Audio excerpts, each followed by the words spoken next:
نہایت ہی سی احترام میرے بزرگوں، دوستوں اور بھائیوں، اللہ رب العزت نے قرآن مجید، فرقان حمید میں متعدد مقامات پر دنیا کی بے ثباتی کا تذکرہ کر رہا ہے۔ دنیا کی زندگی ایک ناپائیدار زندگی، ایک عارضی زندگی اور ایک فانی زندگی، لیکن لوگ دنیا کے اندر اس قدر منہمک ہو گئے ہیں، اور ویسے بھی دنیا کی رنگینیاں، دنیا کی لذات یہ انسان کو اپنی طرف کھینچتی بھی ہے۔ انسان غافل ہو گیا اور صورتحال یہ بنی کہ ایک شخص فرض کریں کہ اس نے کراچی جانا ہے، سفر کرنا ہے، اس کی منزل کراچی ہے، وہ یہاں سے نکلا خوشاب میں، وہاں ایک رونق میلہ لگا ہوا تھا، اس نے کہا وہ پہنچ جائیں گے، بعد میں سفر کر لیں گے، دیکھتے ہیں کہ یہ کیا رونق ہے، وہ ادھر ہی مصروف ہو گیا اور اس کو یہ بات ہی بھول گئی کہ میری منزل کہاں ہے اور میں نے کدھر جانا۔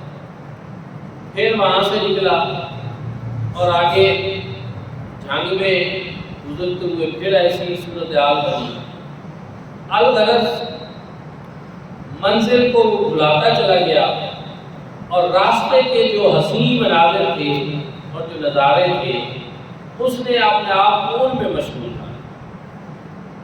تو اس کے نتیجے میں اگر اس نے 2 دنوں میں منزل کو پا لینا تھا، اس غفلت لاپرواہی کی وجہ سے پھر وہ منزل اس کو 4 دنوں میں،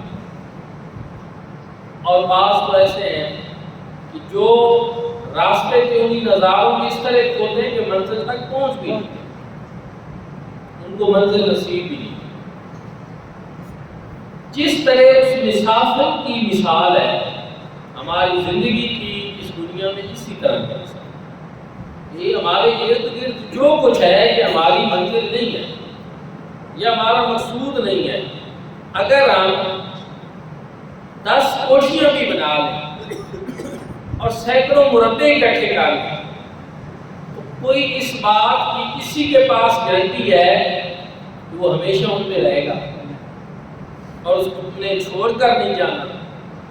میرے بھائی، یہ اصل مسئلہ یہ ہے کہ ہم اس قدر غافل ہو چکے ہیں کہ ہمیں یہ دنیا یوں لگتا ہے کہ یہی بس ہمارا مکمل ٹھکانا ہے، کیونکہ یہ اس لحاظ سے کہ جب میری سوچیں، جب میرا عمل، جب میری کاوشیں ان میں سب سے زیادہ دنیا ہی ہو تو پھر آخرت کا حصہ کیا بچتا ہے؟ یعنی ہم سب جو ہیں سوچتے جو ہیں، ہماری سوچوں میں سب سے زیادہ یہ دنیا کے معاملات، اور ہمارا عمل بھی جو ہے وہ ہر وقت ہم اسی کو درست کرنے میں لگے، اسی چکر میں، فکر آخرت نہ ہونے کے بعد۔ تو میرے بھائیوں اور دوستوں، قرآن مجید، فرقان حمید ایسی کتاب ہے جو غفلت کے پردے اتارتی ہے، ہمیں جھنجھوڑتی ہے، اور اس میں ہمیں نصیحتیں کی گئی ہیں، پہلی قوموں کے حالات بھی بتائے گئے، یہ نہیں کہ وہ محض قصے کہانیاں ہیں، ان میں ہمارے لیے عبرت ہے تاکہ ہم ان سے عبرت حاصل کریں کہ جو اچھا کرتے تھے ان کا اچھا انجام بھی بتایا گیا۔ یہ نہیں کہ اس میں صرف ڈراؤنی باتیں ہیں یا اس میں صرف برے انجام کی باتیں نہیں، جو اچھا کرتے تھے قرآن مجید، فرقان حمید نے ان کا اچھا انجام بھی بیان کیا، اور جو غلط کرتے تھے قرآن مجید، فرقان حمید نے ان کا عبرت ناک انجام بھی بیان کیا۔ جو خطبہ میں آیت کریمہ میں نے پڑھی، یہ سورۃ المومنون کی آیت نمبر 115، لیکن اس سے پہلے 113 میں بھی 14 میں بھی مضمون یہی تھا کہ قیامت کے دن اللہ رب العزت پوچھیں گے بندوں سے کہ بھائی تم دنیا میں کتنا رہے؟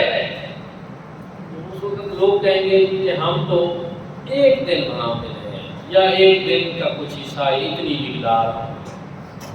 اللہ رب العزت فرمائیں گے کہ ایک طرح سے بات ایسے ہی ہے جیسے تم کہہ رہے ہو کہ وہ اصل میں دنیا کی زندگی تھی اتنی، لیکن یہ مرنے کے بعد ہم جواب دیں گے کہ ہمارے لیے تو دنیا اتنی تھی جتنا کہ ایک دن یا اس کا کچھ حصہ۔ لیکن کیا اب اس وقت میرے اور آپ کے ذہنوں میں کیا یہ بات ہے؟ صرف یہ سوچنے والی بات ہے کہ اگر آج بھی ہم اس جواب کے لیے تیار ہو جائیں اور اس چیز کو اتنا ہی سمجھیں جتنی کہ وہ ہے، کل متاع دنیا قلیل، یہ دنیا کی زندگی، دنیا کا ساز و سامان یہ بہت قلیل، آخرت کی زندگی یہ اصل زندگی ہے۔ لیکن الٹ ہو گیا، اور پوری قوم، پوری دنیا میں ہم یہ دیکھ رہے ہیں کہ پہلے ہوتا تھا کہ لوگ دنیا میں بھی مشغول ہوتے تھے لیکن ساتھ فکر آخرت بھی لے کر چلے، کہیں نہ کہیں خوف خدا، جواب دہی اور یہ چیزیں ان میں ہوتی تھی کہ ہم سے پوچھا جانا ہے اور سارا۔ لیکن فی زمانہ ایسا سسٹم بن گیا ایک پورا، کچھ مشینی حالات پیدا ہو گئے، کچھ سیاسی ترقی ایسی ہوئی، مادی ترقی ایسی ہوئی کہ جس کو ہم نے اپنی دنیا آخرت کی شاید ترقی سمجھی۔ میرے بھائیوں اور دوستوں، قارون کا انجام ہمیں کیوں بتایا جاتا کہ اس کے پاس دولت کے انبار تھے لیکن ایمان اور روحانیت کی دولت سے وہ محروم تھے۔ اس کا انجام کیا آپ نے؟ آپ صرف ہم قارون صرف بن جائیں کہ صرف مال اکٹھا کریں۔ نمرود اور فرعون کا انجام ہمیں کیوں بتایا گیا کہ بادشاہی ان کے پاس تھی، جاہ و جلال تھا اور ان کے حکم چلتے تھے، لیکن ایمان کی دولت، خوف خدا، تقوی اور ان چیزوں سے وہ محروم، اور وہ چیزیں ان کے کچھ کام نہیں آئیں۔ اس لیے دوستانی فلکار اللہ رب العزت نے جہاں پھر یہ فرمایا کہ کتنا دن رہے گی، ایک دن، فرمایا تھا ہی اسی طرح، دنیا اتنی تھی، بس اس وقت تم لوگ ایسا نہیں سمجھتے تھے کہ یہ کوئی بڑی دنیا کی چیز ہے۔ پھر رب تعالیٰ نے ارشاد فرمایا افحسبتم انما خلقناکم عبثا، کہ کیا تم یہ سمجھتے تھے کہ ہم نے تمہیں یوں ہی بے مقصد پیدا کیا تھا، تمہارا کوئی مقصد حیات ہی نہیں تھا اور ایسے ہی پیدا کیا تھا؟ یہ اس وقت سوال و جواب ہوگا مرنے کے بعد میدان محشر میں قیامت کے دن۔ لیکن یہ بتایا کیوں گیا؟ قرآن پاک میں اس کا ذکر پہلے کیوں کیا گیا؟ آپ کو ایک بات بتائیں کہ ہمارے بچوں کے امتحانات ہوتے ہیں، بچے پڑھتے ہیں، لیکن کیا ایسا ہوتا ہے کہ پیپر ان کو پہلے بتایا جائے؟ نہیں، سمجھتے ہیں کہ یہ ٹھیک نہیں ہے، پہلے پڑھے، بعد میں آپ کو سوالات بتائے جائیں گے۔ لیکن یہاں تو پہلے بتایا جا رہا ہے۔ اچھا ایک اور بات کہ ٹھیک ہے کہ پیپر پہلے نہیں بتایا جاتا، پہلے محنت کرائی جاتی ہے اور بچہ پڑھتا ہے اور پھر امتحان دیتا ہے، لیکن اگر بالفرض ایسا درست نہیں ہے، میں سمجھانے کے لیے کہ اگر بالفرض پیپر پہلے بتا بھی دیا جائے کسی طالب علم کو اور اس کے بعد بھی اگر وہ فیل ہو جائے، اس کے بارے میں آپ کا کیا خیال ہے؟ کہ آپ کہیں گے کہ کتنا نالائق ہے؟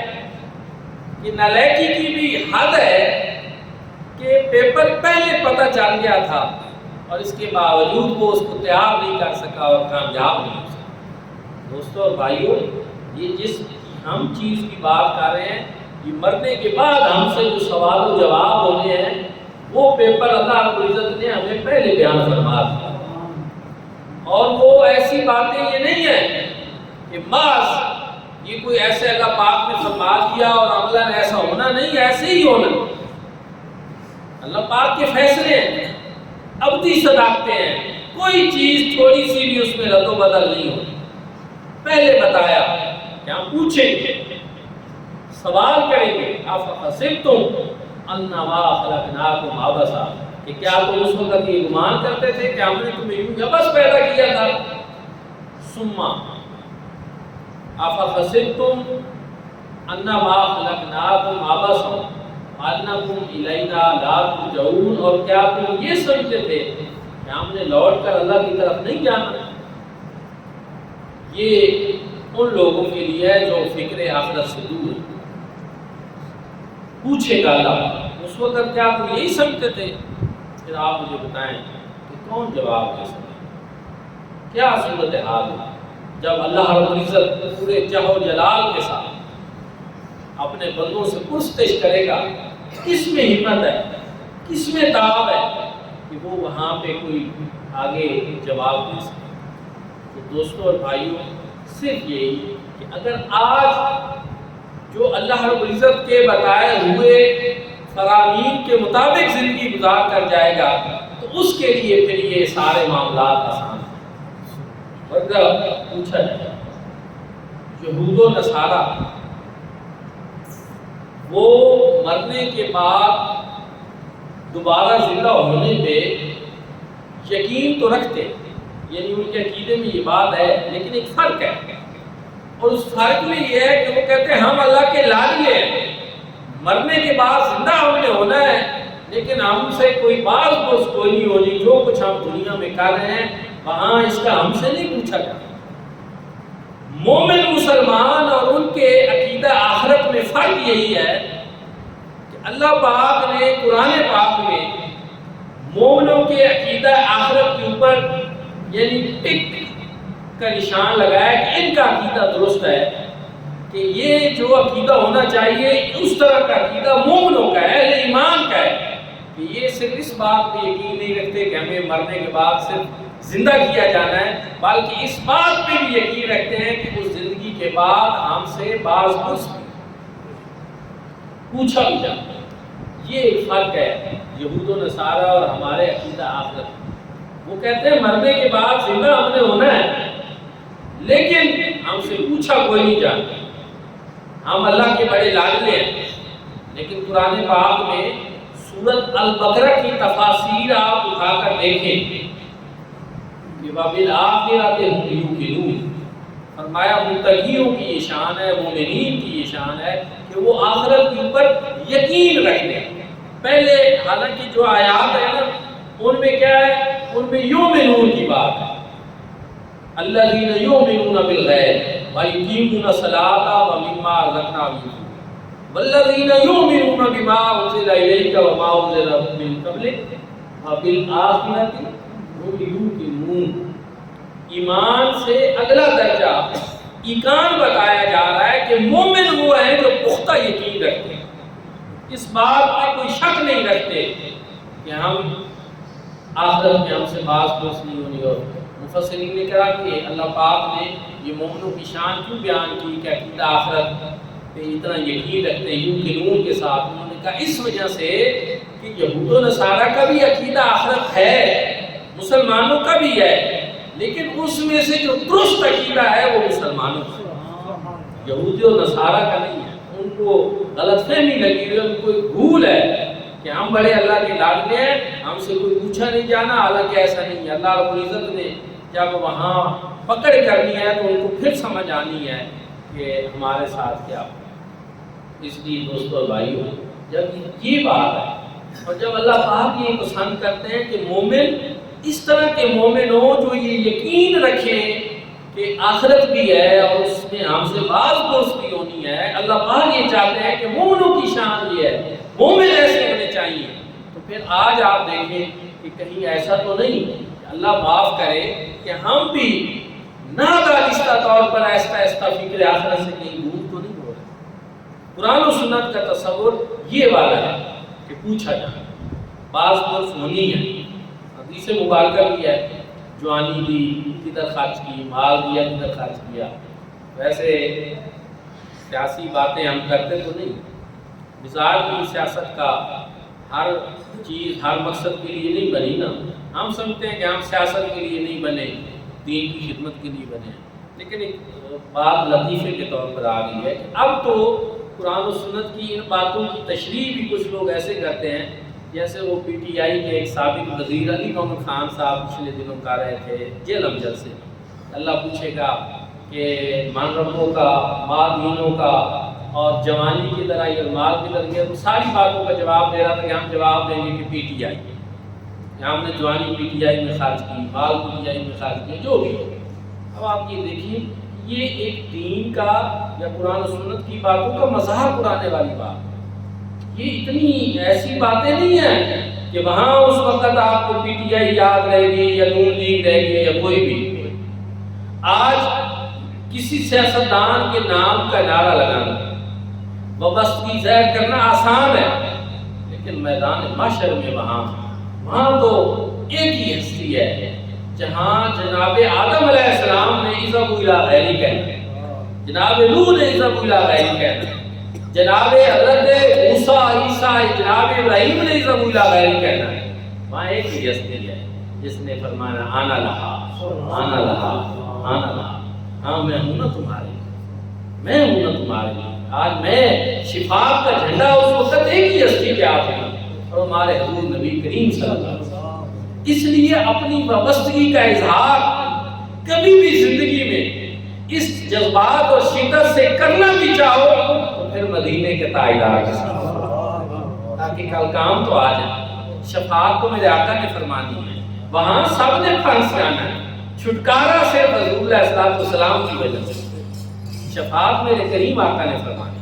تو بہرحال آمدم برسر مطلب کہ اللہ رب العزت نے فرمانا ہے کہ آپ حسبتم انما خلقناکم عبثا، کہ کیا تم یہ گمان رکھتے تھے کہ بس ہمیں یوں ہی پیدا کیا گیا، عبث بے مقصد اور بیکار، تمہارا کوئی مقصد نہیں اور تمہاری زندگی کا کوئی نصب العین نہیں اور تمہاری زندگی کا کوئی مقصد نہیں. مقصد ایجاد ہے اور بتایا گیا. تو میں وما خلقت الجن والانس الا لیعبدون، ہم نے جنوں اور انسانوں کو نہیں پیدا کیا مگر اپنی بندگی، اپنی عبادت کے لیے.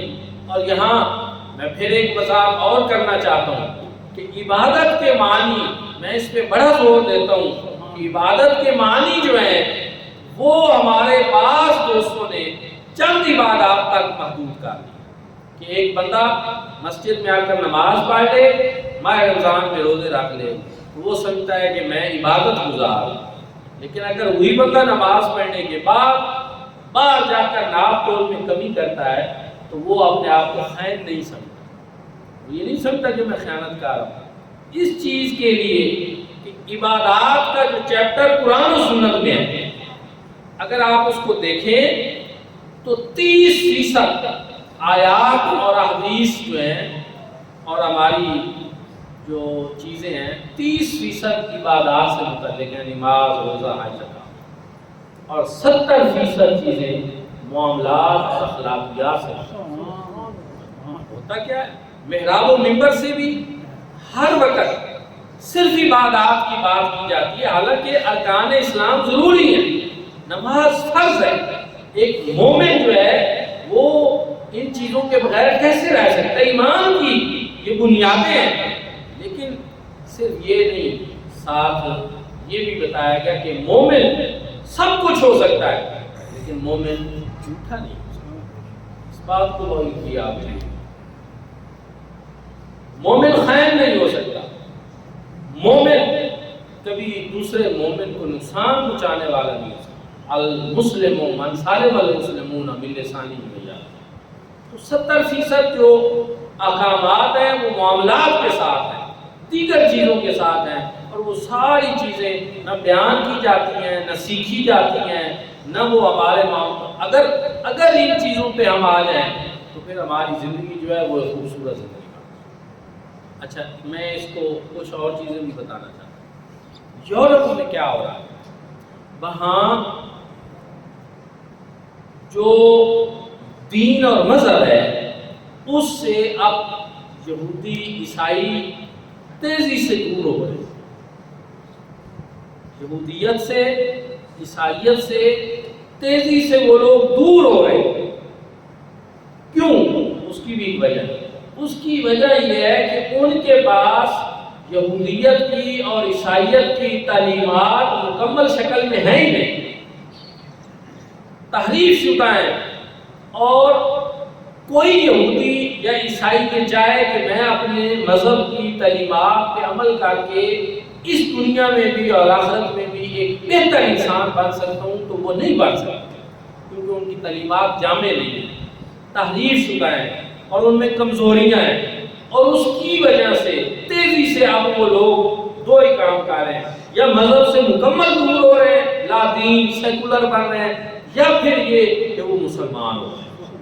یعنی جن کو اللہ پاک توفیق دیتا ہے تلاش حق میں نکلتے ہیں، پھر وہ ویسے ہی کلمہ پڑھتے ہیں، یا پھر یہ ہے کہ وہ مذہب سے دور ہو رہے ہیں، کیونکہ ان کا مذہب ان کی جو زندگی گزارنے کے لیے تعلیمات ہیں وہ مکمل ان کو دیتا ہی نہیں ہے۔ ان کا ایک مسئلہ ہے۔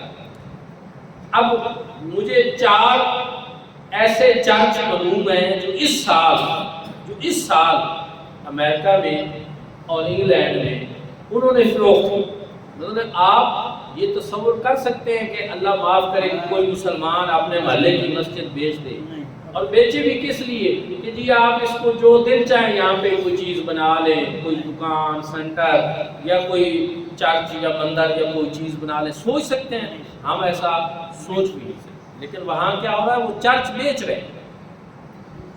4 تو میرے علم میں ہیں جو اس سال کے 4 واقعات ہیں کہ انہوں نے چرچ بیچے، مسلمانوں نے خریدے اور وہاں پہ مسجد بنا دی اور اسلامک سینٹر۔ 2 امریکہ میں، 2 انگلینڈ میں، 3 بھیلشیر کے لوگوں نے خریدے ہیں، 1 دعوت اسلامی کی دوستوں نے خریدے۔ میرے علم میں ہے، صرف یورپ میں یہ ہو رہا ہے۔ اب آپ سمجھیں، لیکن میں آپ کو کہتا ہوں کہ آپ اسلام کا دامن نہ چھوڑیں، تو اس کی کیا ہو؟ یعنی وہ کہتے ہیں کہ آپ اپنا مذہب اور دین چھوڑیں، عیسائیت اور یہودیت کو بھی چھوڑیں۔ اسلام کے تو وہ ویسے دشمن ہیں، لیکن وہ اپنے مذہب کو بھی چھوڑ رہے ہیں۔ وہ کہتے ہیں کہ چھوڑیں ان کو، کیوں؟ اس لیے کہ ان کا مذہب جامع نہیں ہے، ان کے پاس تعلیمات ناکافی ہیں۔ لیکن ہم آپ کو کہتے ہیں کہ مذہب سے تعلق جوڑو، کیوں؟ اس لیے کہ ہمارے اسلام کے دامن میں کوئی کمی نہیں ہے، اسلام میں مکمل زندگی گزارنے کا ضابطہ یاد رکھیں۔ حضور نبی کریم صلی اللہ علیہ وسلم کی واضح رہنمائی موجود ہے اور طریقہ مبارک موجود ہے، سنت مبارکہ موجود ہے، اور وہ زندگی کے کسی ایک شعبے میں نہیں، زندگی کے جتنے پہلو ہیں، جتنے گوشے ہیں، تمام شعبہ ہے حیات میں حضور نبی کریم صلی اللہ علیہ وآلہ وسلم کی روشن تعلیمات۔ یہ ایک فرق ہے۔ یعنی میں یہ اس لیے بتا رہا ہوں کہ ہمارے بعض نوجوان یہ سمجھتے ہیں کہ شاید یورپ کی ترقی جو ہے وہ اس وجہ سے ہے کہ وہاں عیسائیت میں کوئی خوبی ہے یا یہودیت میں کوئی خوبی وغیرہ نہیں، لیکن اسلام کے اوپر اگر ہم عمل پیرا ہوں تو اس میں خوبی ہے، اس میں کوئی خامی نہیں ہے، اس میں خوبی ہے۔ خامی میرے اندر ہو سکتی ہے کہ میرا عمل ٹھیک نہ ہو، خامی میرے اندر اس لحاظ سے ہو سکتی ہے کہ میں نے وہ تعلیمات صحیح حاصل نہ کی، صحیح پڑھی نہ ہو، سمجھی نہ ہو، تو یہ تو ہو سکتا ہے، لیکن قرآن مجید میں کوئی خامی نہیں، اسلام میں کوئی خامی نہیں، حضور صلی اللہ علیہ وسلم کی سنت مبارکہ میں کوئی خامی نہیں۔ اور ہمارے لیے یہی ہے کہ ہم اپنی زندگی عبادت کی طرف لائیں، اور عبادت چند چیزوں کے اوپر نہیں بلکہ زندگی کے سارے معاملات اگر اللہ رب العزت کی رضا اور حضور نبی کریم صلی اللہ علیہ وسلم کی سنت کے مطابق کر لیے جائیں تو پوری کی پوری زندگی عبادت بن جائے۔ سونا بھی، جاگنا بھی، کھانا بھی، پینا بھی، لباس پہننا بھی، کوئی مجھے آپ بتا دیں کہ زندگی کا ایسا کام جس میں حضور نبی کریم صلی اللہ علیہ وسلم کی ہمارے لیے کوئی سنت مبارکہ موجود ہے۔ صبح سے لے کر شام، شام سے لے کر پھر صبح تک، اور سال کے 365 دن ہر معاملے میں حضور نبی کریم صلی اللہ علیہ وسلم کا سنت مبارکہ اور طریقہ ہمارے لیے مشعل راہ ہے اور بہترین نمونہ ہے۔ لقد کان لکم فی رسول اللہ اسوۃ حسنہ۔ تو ضرورت اس بات کی ہے کہ ہم قرآن و سنت کی طرف، ضرورت اس بات کی ہے کہ فکر آخرت کریں۔ دنیا چلتی رہے گی، لیکن اس کے ساتھ ساتھ اس عمل کے لیے اپنے آپ کو تیار کریں جس کے لیے ہم جواب دیں، جس کے بارے میں ہم سے پوچھا جائے گا، اور جس کے بغیر کوئی چارہ گاہ نہیں ہے۔ دعا ہے کہ اللہ کریم ہم سب کو اعمال صالحہ کی توفیق عطا فرمائے۔ آپ کو دعوانا